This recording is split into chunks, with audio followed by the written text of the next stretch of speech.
All right, so I'm here with Mr. Oscar Cerda, and Oscar and I, we've been working together. Seems like everybody I've been working with is off and on for a couple months, and I believe so.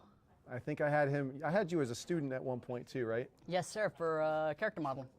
So when he was in character modeling, it kind of freaked me out because I was like, man, this guy is. It was character object and design, right? No, it was character modeling, but I was really interested more in drawing 2D characters. And at that point, you were first seeing me work on my my iPad for the first time. Yeah. Which was because I was asking you for advice specifically on 2 to 3 drawings I was doing for my portfolio.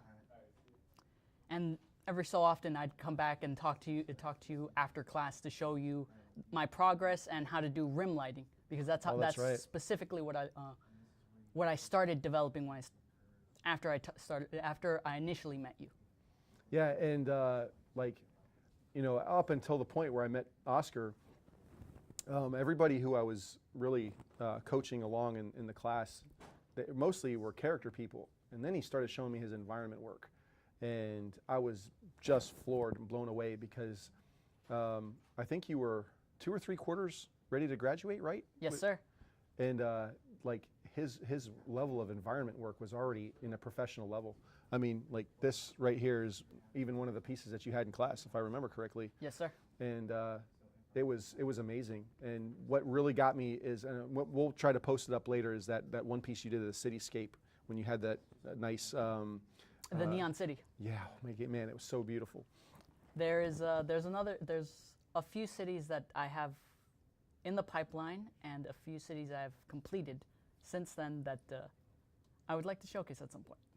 So I guess one of the questions I have is, like, how do you like working in environment art versus character art?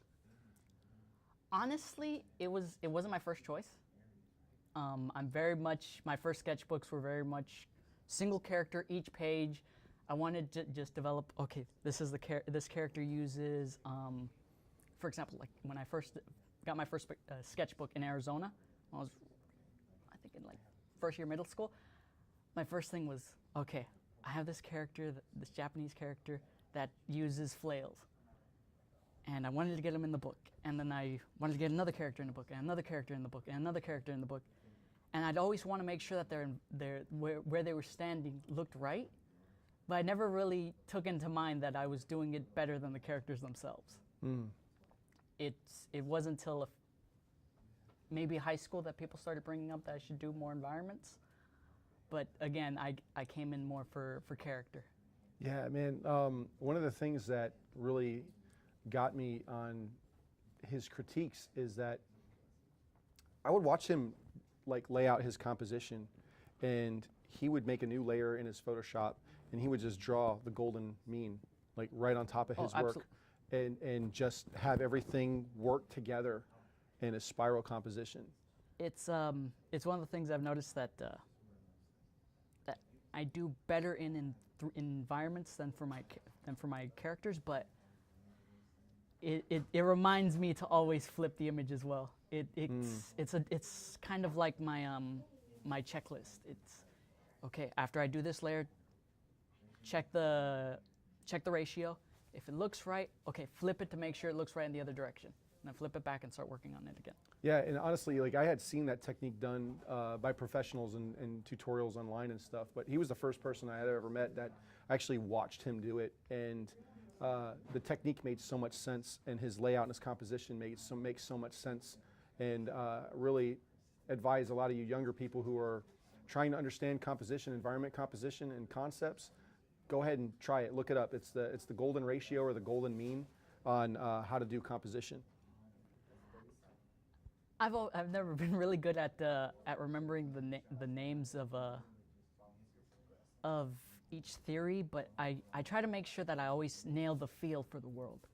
At bare minimum, when you look at the image, you have to understand the okay, what was he going for? Was he going for like an ambient city? Was this supposed to be expansive? Was this supposed to be very alive or desolate? It's the idea is to sell it as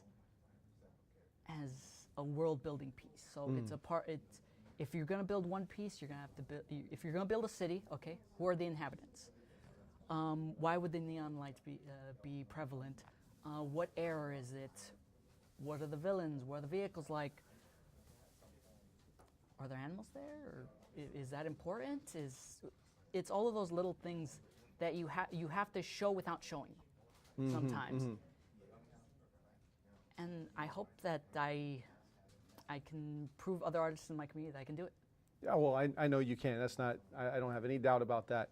So I guess, like taking that theory and those principles and that workflow, how do you feel about how you tackle environments for Monster Caravan? What kind of approach do you take? Well, for Monster Caravan, I want to make sure that every base that I've learned, I continue to build upon for the projects. I want to make sure that if I'm doing work for a company, whether for a company or for a game, that it's got to be top notch. And if it isn't, then I've got to learn from my mistakes, because the next time I try, I'll build on top of it. Okay, keep building on top of it till it looks right. Because that's what it is to be an artist. And honestly, that's the biggest thing. One of the worst possible things you could do as an artist in whether it be gaming, fine arts, is when you decide to stop learning. That's when you stagnate, and that's when people just climb above you. So I know Monster Caravan it takes place in the realm of the spirit a lot. So what kind of reference are you using to reference these otherworldly places? Well, but initially I'm going to be using the actual written documents that you've given to me about the religion itself, and I'm using it as a template. But I'm also going to look at other games that have come across that kind of feel and worldly themes. For example, is it all right if I use examples of Yeah. different Go kinds of ahead. games? Go ahead. For example, like Turok, Time Crisis. Their worlds are very mixed and matched because of what's occurring, what the main theme is, or what the main plot of the storyline is, and because it involves several realms and several heavens and hells, everything has to connect in some way, but be vastly different. Because when you go to a new place, when you start thinking about different realms, you start to think, okay, well, what's the physics like? If Yeah, you know that's right. if the physics are different, then the world's going to be different. That's then right. the creatures are going to be different. They're going to function differently. How's the person going to start functioning there? That's right. And I like building upon that. And honestly, that is excellent advice for a younger generation growing up. Like, honestly, if you're, I really like how you put it. If the physics in the world are different, everything from the way that the people eat, from the way that the people look for survival instincts, food, water, clothing, and shelter, whether they look for love, how they interact socially, like you pull gravity out of that equation just a little bit, it's going to change the whole way that the atmosphere is going to work and function. Just imagine adding just a little bit of extra oxygen, and now you've got 12-foot spiders. Yeah. Because their growth is based specifically on the amount of oxygen in the air. Interesting. Or so I believe. Don't quote me on that. Don't quote me on that, but I'm pretty certain. So, do you have any long-term or short-term goals that you want to hit while you're still doing this stuff? I know, like you just kind of started, so. Absolutely. There's a couple of goals that I know as an artist, in order to reach them, I have to hit another peak. And my to go to final, well, not final goal, but my goal is to be an art director, whether it be for a Disney a company like Disney, or some mega-sized company that has yet to appear. My biggest goal in life is to be an art director in some field, whether it be in environments or in character development or in the color scripting or storytelling. I want to be able to show people that, hey, I could reach this level. I went through the hoops and got here through hard work, through every obstacle. That's where I want to be at. Now I know it's not a realistic goal for 3 years or 2 years. I know it's a lifetime goal, but I'm more than willing to go to face everything that comes in my way to get that. I think you're going to hit that a lot sooner than you think. I think that like one of the qualities I admire most about Oscar, and one of the reasons why I approached him, was because of his humility. Like he's so unbelievably humble about his quality of work, and he's so willing and eager to learn and to take on new aspects and to be challenged in his own thoughts and mentality. He's like, it's like whatever it takes to get the learning down. You're so willing. You're so willing. If it means if it means starting over from scratch, then I'll do it. If I'm doing something wrong, okay, tell me. I need to know, because I'm not going to learn if with thumbs up. That's right. But just so you know, and so you hear from where I'm coming from, is you're already on that track, and I feel like there's some things I can teach you to kind of bump you over to the left or to the right. But as far as your skill and ability, I understand where you are, because when I was your age, I wanted to be an art director, and I got my first art director opportunity when I was like 27. But part of it was why it took so long is I didn't know the right people in order to get to that position.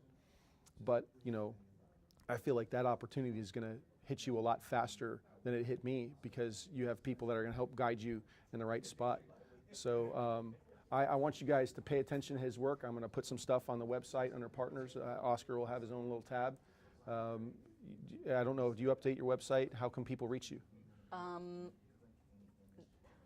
Well, there's several. There's several. Right now, you can reach me through ArtStation as Oasis Cerda. Okay. Or you can reach me through Weebly.com as Oscar Cerda. Okay, so we'll make sure that we put everything down in the description. So thank you for your time, Oscar. Thanks, I appreciate sir. It's good everything talking that to you're you. doing.